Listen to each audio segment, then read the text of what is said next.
Welcome to Whining and Dining with Jim White. I'm Jim White, your host, and it's the program that's devoted to introducing you to the people who make the flavors you love. And we're so pleased to have Patrick Escaray joining us again, our guest gourmet for the month. Bonjour, bonjour. Bonjour, bonjour. I tell you, I'm very impressed by your guests. They are all wonderful. They cook so well, and they know about one thing, which is the basic thing in life and in the food is the real food. They don't nothing fake there. This is wonderful. The basic food with the taste and the original taste of the product, which is wonderful. Well, we're going to continue that tradition, Patrick, and with one of the most down-to-earth, wonderful, real human being, talented chefs you will ever meet, who's also working with one of the greatest causes if you're not familiar with Cafe Momentum, we're going to let Chad Hauser tell you all about it today. Chef, welcome. Thanks for having me. Man, It's good to see you again, and congratulations, you're a newlywed. I am. I found a woman that actually thought I was decent enough to marry, so hopefully she doesn't figure out the truth, for a while.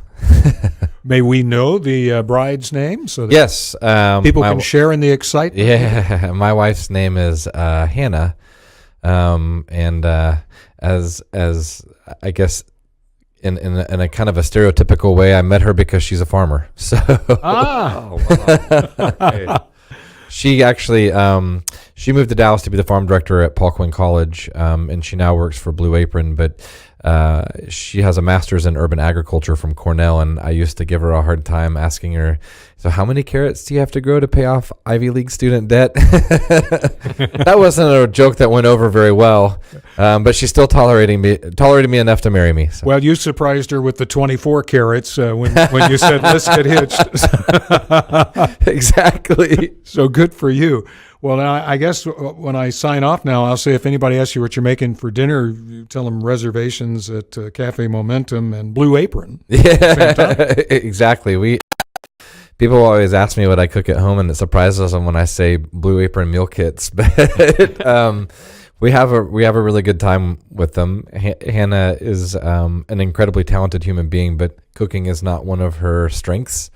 And she used to always say, I'm so sorry that I don't know how to cook for you. And I would always say, of all the things I need, that's just not one of them. But she'll order in Blue Apron, and she's able to follow the instructions and cook. And for me, I have a good time sometimes doing them because the way in which they write the recipes is for mass appeal, right? It's for a person that has no idea what they're doing. They're walking in and picking up a knife for the first time, all the way to someone that considers themselves a home chef. And so I learn a lot, kind of studying how they write recipes and some of the techniques, what I would refer to as foolproof techniques.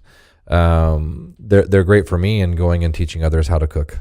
That's great. Well, I haven't tried Blue Apron, but that's a darn good endorsement. I mean, well, they should send us free meal kits. We'll have to get a memo to Hannah on that. Chad, of course, we invited you here to talk about your wonderful Cafe Momentum. I am at the disadvantage of knowing so much about it that I might not ask you the right questions. So I just want to say, tell us about Cafe Momentum. It's an inspiring story. Well, Cafe Momentum, we're very proud that it's consistently ranked as one of the top restaurants in Dallas. As a matter of fact, we just made the Dallas Observer list of the top 100 restaurants in Dallas. Standing. We clocked in at number 44, in which one of my chefs said I had to do the research really fast. There are 14,000 restaurants in the Metroplex, so we're number 44 out of 14,000. I was like, that puts us in like the top 0.1%, or we had a good time with it. We do take a lot of pride in those accolades because it proves that our staff can and will rise to whatever level of expectation is set for them, so long as we're giving them the tools and resources, guidance, support, hope, confidence, and opportunity to do that. And that's because our entire staff is comprised of juvenile offenders. Our restaurant is a 12-month paid post-release internship for young men and young ladies exiting juvenile detention facilities. How did this come about for you? It's a fascinating story that I think people would. This was not an overnight Oh no. situation. No. In 2008, I had the opportunity to go teach 8 young men. When I say I had the opportunity, I should phrase that as I was volunteered by a group of others to go teach 8 young men inside a juvenile detention facility how to make ice cream for an ice cream competition at the Dallas Farmers Market. And the moment I met these 8 young men, I was pretty disappointed in myself because I realized immediately that I had stereotyped them before I'd ever met them.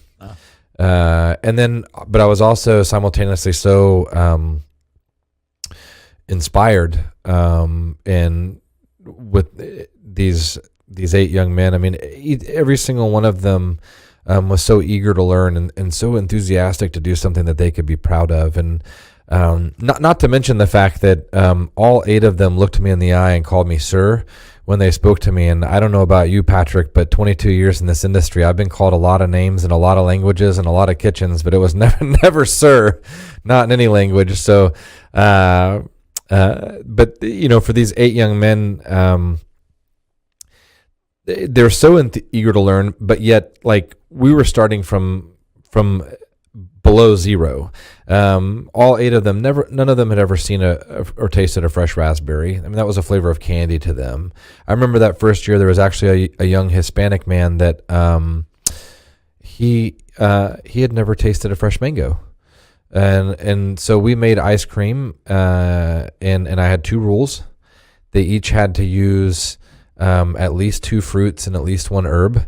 So you can imagine if they had never had a fresh raspberry, the looks on their face when I whipped out tarragon and told them they had to try it. They thought I was making them eat grass. I said, but it's delicious licorice flavored grass. And 2 days later, the county bussed these young men down to the farmers market, and they were competing against college culinary students. And one of them actually won the whole thing. He beat the college students and everyone. And when he won, he came running up to me and he's screaming, "Sir, I just love to cook." And he told me, "I just love to make food and give it to people and put a smile on their face." And that just struck me to my core. It reminded me that I had stereotyped this sweet kid before ever actually meeting him and getting to know who he was.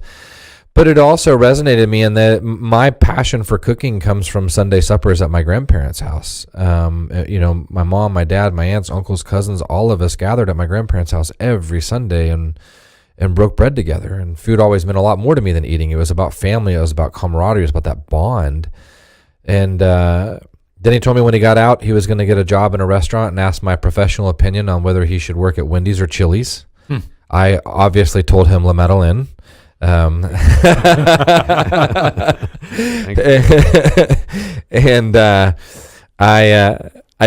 drove home that day realizing that I was never going to see him again. He's a child under custody of the juvenile department. They're not going to give his personal information out to an unvetted stranger. And I also realized that, just on the surface, you realize at the end of the day, he's going to go right back to the same house, the same street, the same neighborhood, the same school, the same poverty, all of the things that had pushed him on a path to incarceration. And then I started thinking about it a little further, and I realized that these are all choices in life that were made for him before he was ever born, whether it's choices that we as a society have put on him, or whether it's choices that a community has put on them. And sometimes it's more than that. It's abuse.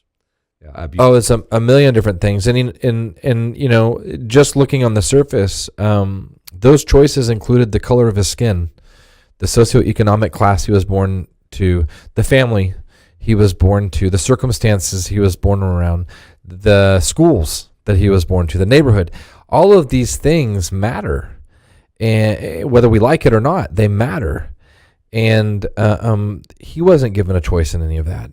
And I started thinking about myself and, kind of reflectively, I'm a product of those exact same choices, but obviously through privilege. And I just thought, man, that's not fair. Golly, somebody should really be doing something about that. And then I realized, okay, wait a minute. You've identified the issue. You've identified your role in the issue. So either you're ready to step up and do something, or you're just every bit a part of the problem. and I didn't want to be a part of the problem. And so that was it for me. I sought to find a way to help, to be a part of a solution.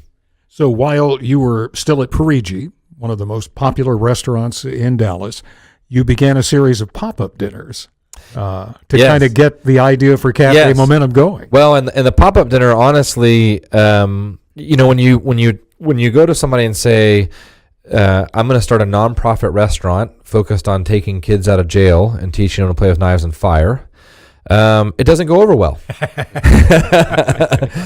First thing people would say is, aren't all restaurants nonprofit? And Not by design. then I would say, anyway. well, if I'm telling you I'm opening a nonprofit restaurant and you think they're nonprofit, at least you know we're starting out on an honest playing field. But then people would say things like, well, what are you going to do when the kids stab each other in the kitchen? Those kids don't want to work. They just want to check. And just some horrible stereotypes. And so the idea behind the pop-ups was to break through those stereotypes. The gist of the pop-up was to go in one of the top restaurants in Dallas on a Sunday night when they're closed and sell tickets to a private dinner, have the chef write a 4-course menu, and then his or her staff to not only execute the food in the kitchen, but serve it to the level and quality of service of that restaurant. Were 8 young men that we would bus in from one of the juvenile detention facilities. Candidly, myself, Janice Provo, my former business partner at Parigi, and 3 other individuals were organizing this first pop-up dinner, and not one of us thought anybody would show up. The goal was to get 50 people to pay $50. And I challenged everyone and said, there's 5 of us, so each one of us has to sell 10 tickets to the dinner. And if you don't sell 10 tickets, you got to put in $50 for each ticket you didn't sell. I did not want to part with $500, so I had devised a plan to call my mom and have her guilt the ladies in her Bible study class into buying my 10 tickets.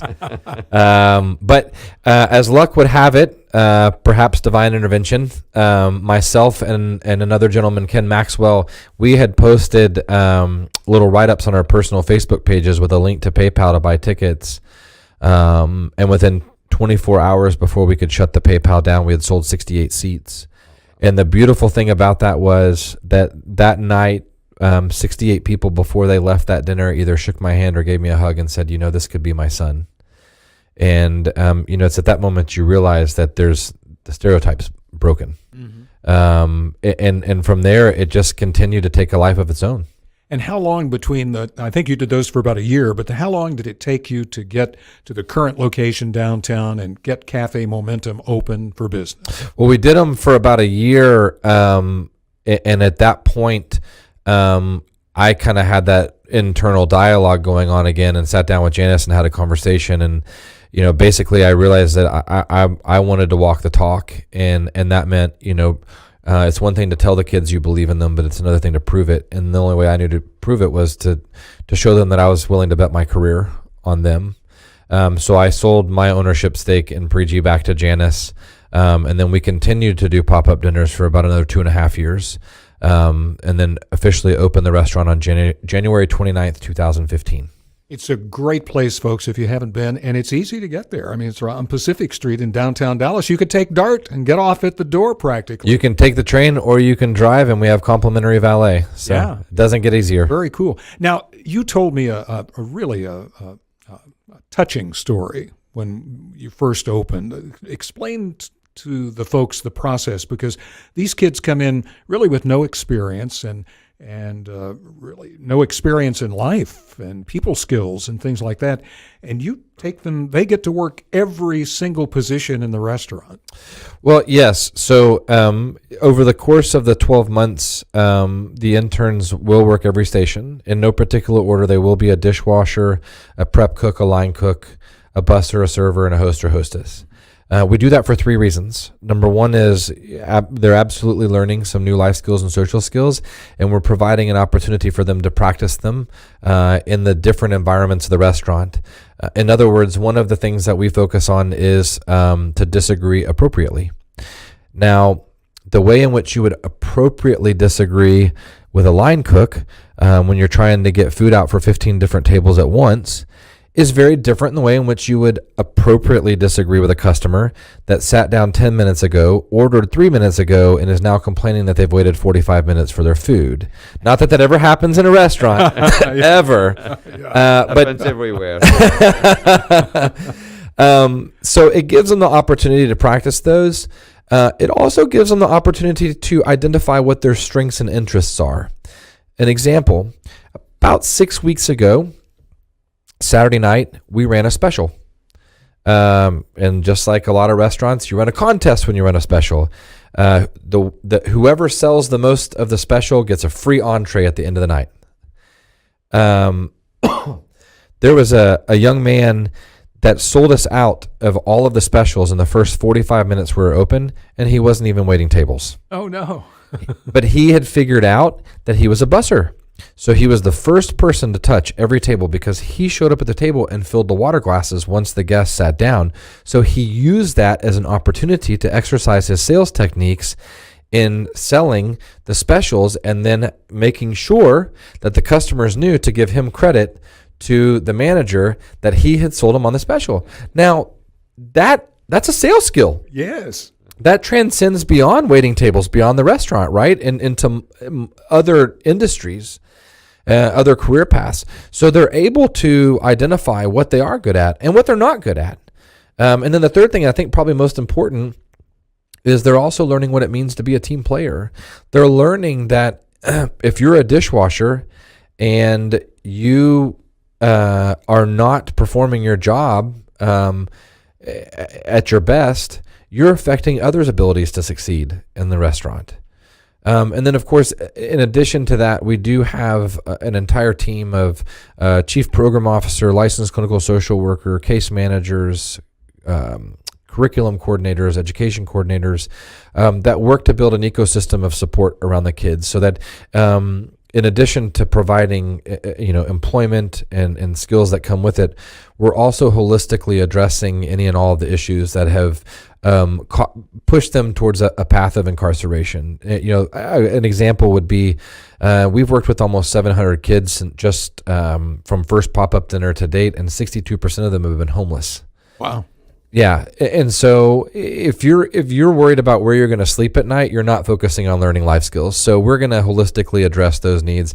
We have, on average, our kids are about 2 grade levels behind, and as you can imagine, school is one of the first places that told them they were bad and told them they were dumb. So they don't have a good taste in their mouth for that. But we know education is important, right? The median income of a 25-year-old high school dropout in this country is less than $10,000 a year. The poverty line is $16,000. So our kids educationally are on a path to live halfway below the poverty line. Data tells us that. So part of our program is to get them building their confidence and getting them back on track in school. We have a partnership with Parkland Hospital, so that all of our kids not only have access to free medical care, they have access to an actual primary care physician, which changes their stance on healthcare from being very reactive to proactive. Have access to good vision. Vision and dental, yes, sir. We again, it's holistic, right? And so everything has to be holistic. A child who doesn't see well is going to be frustrated, and then he can do a bunch of bad things. And it's the domino effect, right? I mean, it can all roll downhill. And when you're dealing with a population that comes from various levels and degrees of trauma, self-sabotage is a real thing. So when you can build confidence, create self-advocacy, and then provide the resources to prevent self-sabotage, that's where we're ultimately looking at to find success. It's amazing the way you transform them. Okay, when we enter Cafe Momentum, we feel something different. Okay, and there's a smile. This is the smile in the place, which is great. So that's the first thing that you do, is put a smile on this kid that has been neglected, that has been put in a situation which is very difficult, and then the smile goes everywhere. It goes in the food, goes on the guests who are there. It goes everywhere. This is what I appreciate the most in your Cafe Momentum. Well, thank you very much. I and it goes back to the community too. Yep. Where these and it's spread. Speaking of that, you've got some amazing statistics on recidivism. Your program is having a big impact on the people who come to you. Yes. We so in the state of Texas, 48.3% of young people that commit an offense and end up doing time will reoffend within a year. Put in more simple terms, half the kids that go to jail once in our state will be back in less than a year. We've worked with 624 kids from first pop-up dinner to date, and only 15% of them have ever gone back to jail, which is a drastic reduction, but there's a magnified effect in that, and that's called tax dollars. We as taxpayers pay $127,000 in the state of Texas to incarcerate a child, with a 50-50 chance that we're going to pay another $127,000 in less than a year to do the same thing over again, at which time, once they go back a second time, you're pretty much guaranteed they're going to spend the rest of their life going in and out, in and out, in and out. And that's a $1.7 to $2.3 million lifetime cost. Those costs do not include victim costs and cost to perpetuate a cycle. So when you look at that and mathematically overlap it with the reduction in recidivism, I remind Dallas Mayor Mike Rawlings whenever I see him that he owes me $26.29 million because that's how much money we've saved taxpayers. I've said that I'll use all 26 million to open 26 more restaurants, but I haven't seen a dollar from him yet. At the same time, they don't contribute to the taxes, because they're not consumers. Yeah, the long-term effects, to your point, we actually did a study about 2 years ago to look at what does it look like? It's one thing to keep them out of jail, right, and have that initial savings, but what happens after multiple generations when they're actually turning into contributors? And we looked at 5 generations, which is about 100 years, and the long-term effects, working with 100 kids a year, affects over 2,500 lives across 5 generations.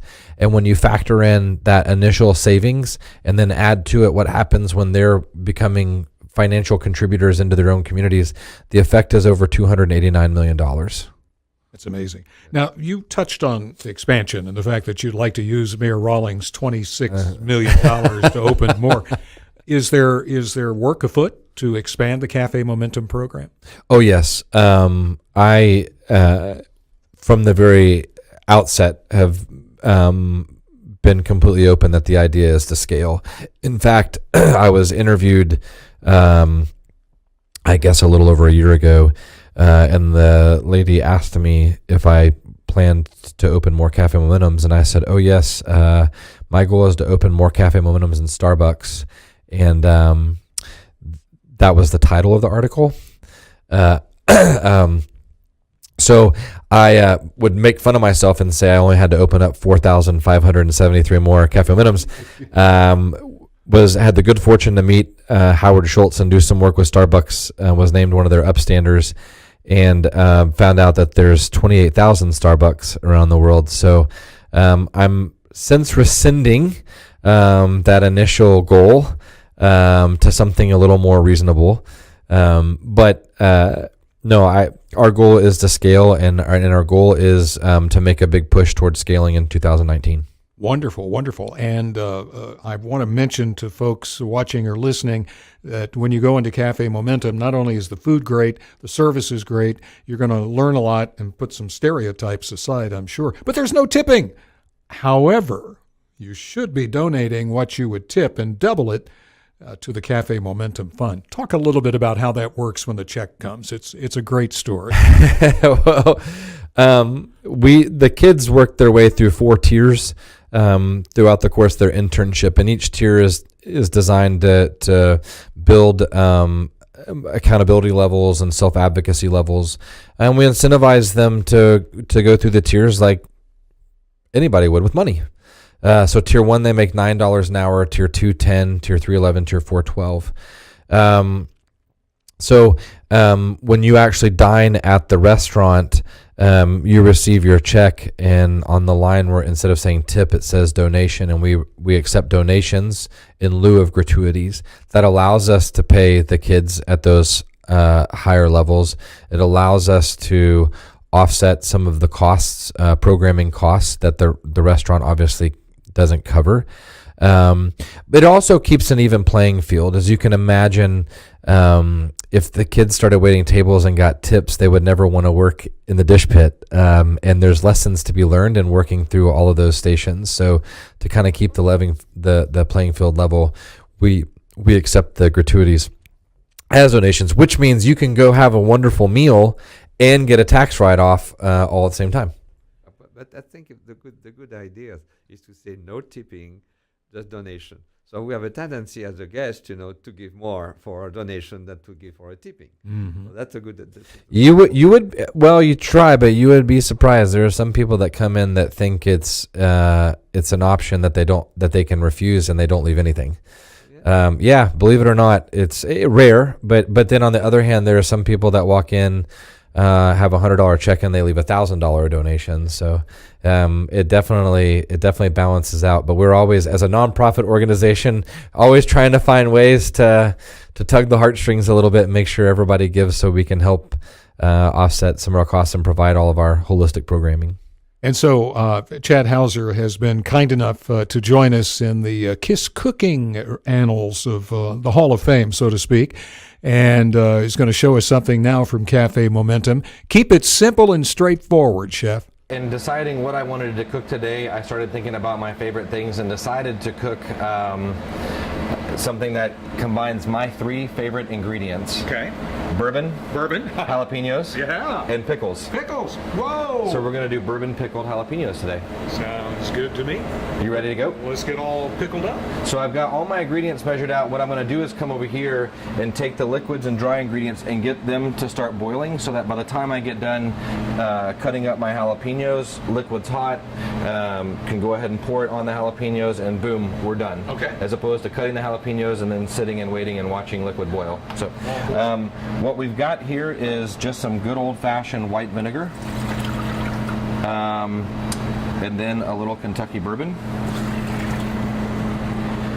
You save the good stuff to sip in between. I saved the good stuff to sip. Yeah, exactly. You don't have to use a great bourbon when you're going to end up boiling it anyways. Yeah. Then I've got a spice blend. I've got a little coriander. I like to put a little smoked paprika to give a little smoky flavor. Some bay leaves, mustard seeds, a clove of garlic, and salt. Going to pour that in, and then in lieu of sugar, I'm going to use honey. Perfect. And of course, we get our honey from our good friends at Bonton Farms. Hey, Bonton. So a nice shout out to Darren and Patrick and the team. Now we're going to get that started.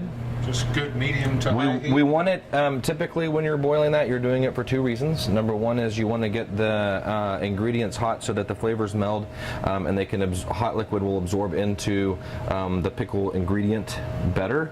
And in this case, you're also wanting to make sure that the salt completely dissolves. Okay. If you were using sugar, you'd want the same thing, but we used honey, so it's already dissolved.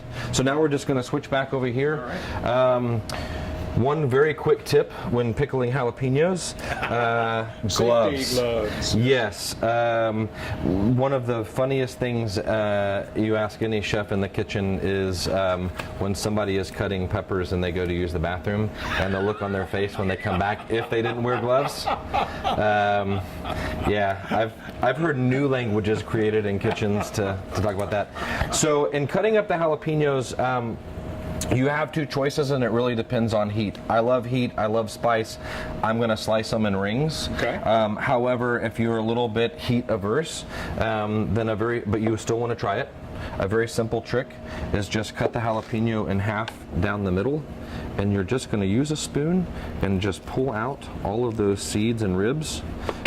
You could cut this up, or you could just throw it in and pickle it like that and have just a kind of a nice quasi jalapeno pickle spear. But you do want to make sure that you're getting all of those ribs and seeds out. That's where your oil is coming from, which is what's going to give you the heat. We are just going to slice these jalapenos. I like to slice them about 1/4 inch thick. It's always a matter of preference. I know friends that they like to shoot around, by the way. I have friends that love to do them whole, and just have the whole pickle, and that way they can have a little bit more flexibility in how they're going to use them later on. But I'm the good old-fashioned nachos guys at the sporting events with those rained jalapenos. So I go ahead and just cut them into rings.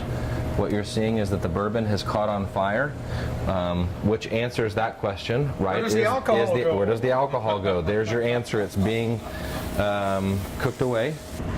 Whenever you're pickling, it's important to not put the pickles away into refrigeration until it's completely cooled down. So what I like to do is... Does that have to do with bacteria formation? No, it's actually just the flavor absorption. So you want, as I mentioned earlier, we're heating up the pickles so that, or the liquid, so that it heats and the flavor is going to absorb into the ingredient, in this case jalapenos, and you want that. You don't want to stymie that process. Okay. So leaving it out for a couple of hours until it comes to room temp and then refrigerating it just maximizes that flavor potential. Perfect. And then we're going to go ahead, I'm going to remove my gloves now and clean off my board into my bowl.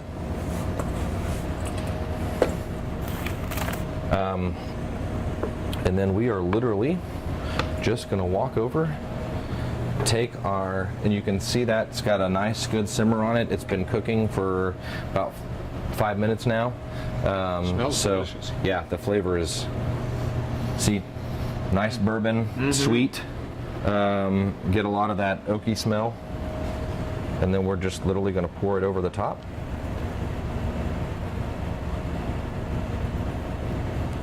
Get it up to the top. Lid on. A little bit of a messy process. And then we're just going to let that sit. Put it away, forget about it for a couple of hours. I mean, you can feel it right now, Jim. It's hot and it's only getting hotter. Yeah. Let it come down to room temp. Maximize that flavor potential. And then you're put in the fridge. 3 days later, you've got yourself some bourbon pickled jalapenos. Cafe Momentum, changing lives one meal at a time. It's a great food. It's a great cause. Chad Hauser, thank you, my friend. Keep up the good work. Thank you very much. It's an incredible honor to be here with you, but then to have Patrick here as well, who's, I'm amongst royalty. I feel like I'm supposed to get down on a knee and kind of bow down before I leave the room. It is we who should genuflect to you, sir, for your great work with young people. This is very nice, but I want to tell you, your last name is Hauser. I would call it Homer. But, we feel like a home. We feel like a family with you. We feel like bringing these kids all together to create a family for them. This is wonderful.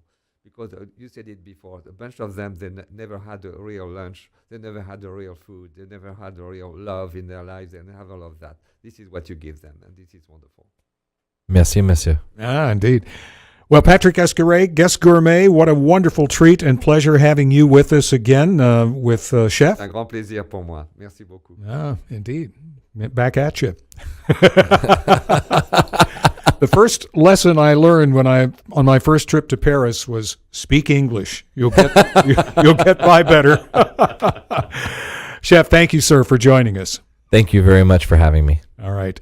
And folks, thank you for joining us. I'm Jim White, reminding you that if anybody asks you what you're making for dinner, tell them reservations, of course, at Cafe Momentum.